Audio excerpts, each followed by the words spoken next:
नमस्कार। उपचुनाव exit poll के आंकड़े सामने आ चुके हैं क्योंकि उपचुनाव के लिए वोटिंग के एक दिन बाद जनता के यहां पर रुझान सामने आ चुके हैं और जनता के हिसाब से यहां पर उत्तर प्रदेश के लिए मैनपुरी लोकसभा सीट और यहां पर उत्तर प्रदेश की 2 बिहार, इसके अलावा अन्य राज्यों की जो उपचुनाव की सीटें हैं ये काफी महत्वपूर्ण मानी जा रही हैं और यहां के उपचुनाव के आंकड़े क्या हो सकते हैं, उस हिसाब से इन सीटों के चुनावी नतीजे कहीं ना कहीं उस राज्य की स्थिति तय करेंगे कि उस स्थिति में किसका यहां पर पलड़ा और किसका दबदबा देखने को मिल रहा है। और इस हिसाब से बात करते हैं उपचुनाव के एग्जिट पोल के लिए खतौनी सीट कर जो कि काफी महत्वपूर्ण मानी जा रही है और यहां की अगर आंकड़ों पर बात की जाए तो करीब यहां पर 56% यहां पर मतदान देखने को मिला है। खतौनी सीट के लिए अगर बात की जाए तो सीधे तौर पर यहां पर महागठबंधन जिसमें समाजवादी पार्टी और आरएलडी का जो गठबंधन है उससे मदन भैया चुनावी मैदान में है, जबकि भाजपा से राजकुमारी सैनी चुनावी मैदान में है और इस सीट पर बीजेपी ने 2022 में जीत हासिल की थी विधानसभा चुनाव के लिए। लेकिन इस बार उपचुनाव होने जा रहा है और ऐसे में किसका पलड़ा भारी हो सकता है एग्जिट पोल के हिसाब से, यहां का क्या नतीजे बन सकते हैं। इससे पहले के आंकड़ों पर भी बात की जाए तो 2017 में भी बीजेपी ने यहां पर जीत हासिल की थी, जबकि 2012 में यहां पर आरएलडी ने जीत हासिल की थी। खतौनी सीट कहीं ना कहीं जो है उत्तर प्रदेश के लिए काफी महत्वपूर्ण सीट मानी जा रही है और जो एग्जिट पोल के अनुमान सामने आ रहे हैं उस हिसाब से आरएलडी यहां पर 45% चांस है, जबकि भाजपा प्रत्याशी राजकुमारी सैनी को करीब 55% यहां पर जो है जीत के चांस दिखाई दे रहे हैं। उपचुनाव के लिए पहली सीट यानी खतौनी सीट पर बीजेपी को जीत मिलने की संभावना यहां पर लगाई जा रही है। बीजेपी प्रत्याशी काफी आगे दिखाई दे रहे हैं, जो जनता रुझान यहां पर निकलकर सामने आ रहे हैं। लेकिन सबसे महत्वपूर्ण मानी जा रही है इस चुनाव के लिए मैनपुरी सीट जो कि लोकसभा सीट यहां पर खाली है और इस सीट पर समाजवादी पार्टी काफी समय से जीतती रही है, लेकिन इस बार बीजेपी क्या इस सीट पर खेला करने वाली है। इस पर अगर बात की जाए तो करीब 54% यहां पर मतदान हुआ है और उपचुनाव की यह सीट काफी महत्वपूर्ण है। समाजवादी पार्टी कहीं ना कहीं अपने ही परिवार से यहां पर डिंपल यादव को चुनावी मैदान में उतारा है,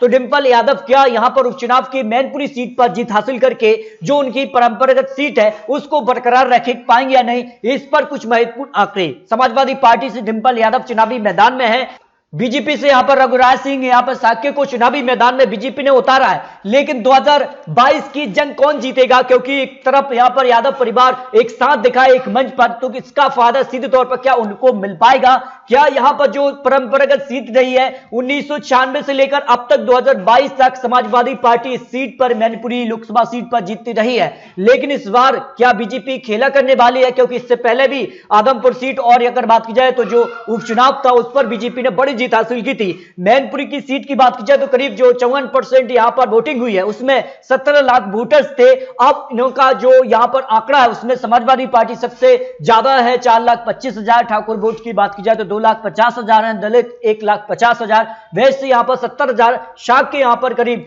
3,15,000 और ब्राह्मण वोट यहां पर 1,25,000 और लोधी वोट की बात की जाए तो 1 लाख और मुस्लिम 45,000 वोट निर्णायक हो सकते हैं। तो मैनपुरी सीट का जो चुनावी गणित सामने आ रहा है एग्जिट पोल के आंकड़े क्या हो सकते हैं, क्योंकि एक तरफा जो यहां पर बात की जाए तो काफी समय से यहां पर समाजवादी पार्टी का यहां पर सिलसिला रहा है जीत के लिए, लेकिन इस बार का आंकड़ा क्या बन रहा है। मैनपुरी सीट को लेकर 54% जो मतदान हुआ है, अच्छा खासा मतदान यहां पर देखने को मिला है और उस हिसाब से रघुराज साक्य विशेष डिंपल यादव क्या चुनावी मैदान में है, उसमें समाजवादी पार्टी को करीब 60% जीत के चांस दिखाई दे रहे हैं, जबकि बीजेपी 40% चांस यहां पर जीत के हो सकते हैं जो एग्जिट पोल के अनुमान सामने आ रहे हैं। लेकिन फिर भी आपको बता दें कि बीजेपी ने जिस प्रकार की तैयारी की है और इससे पहले भी जो उपचुनाव के रिजल्ट रहे हैं उसमें भी काफी खलबली देखने को मिली है, तो मैनपुरी सीट पर बीजेपी और यहां पर समाजवादी पार्टी में कांटे की टक्कर देखने को मिल सकती है, लेकिन पलड़ा यहां पर समाजवादी पार्टी का भारी नजर आ रहा है। रामपुर सीट को लेकर काफी चौंकाने वाले एग्जिट पोल के आंकड़े सामने आ रहे हैं, लेकिन किसके लिए यहां पर खतरे की घंटी दिखाई दे रही है। यहां पर बात की जाए उपचुनाव में सबसे कम मतदान भी यहां पर देखने को मिला है, करीब 33% यहां पर मतदान हुआ है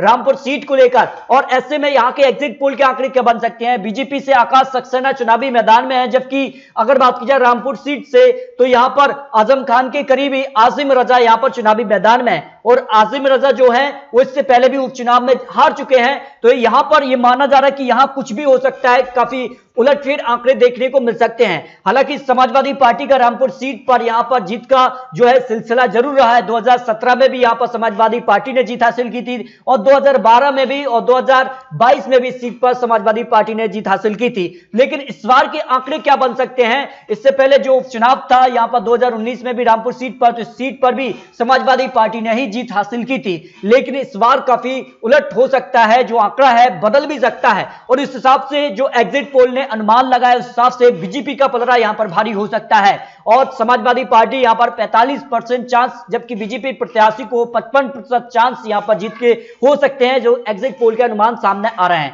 इसके अलग बात की जाए तो 3 सीटों के उपचुनाव के एग्जिट पोल ने खलबली मचा दी है।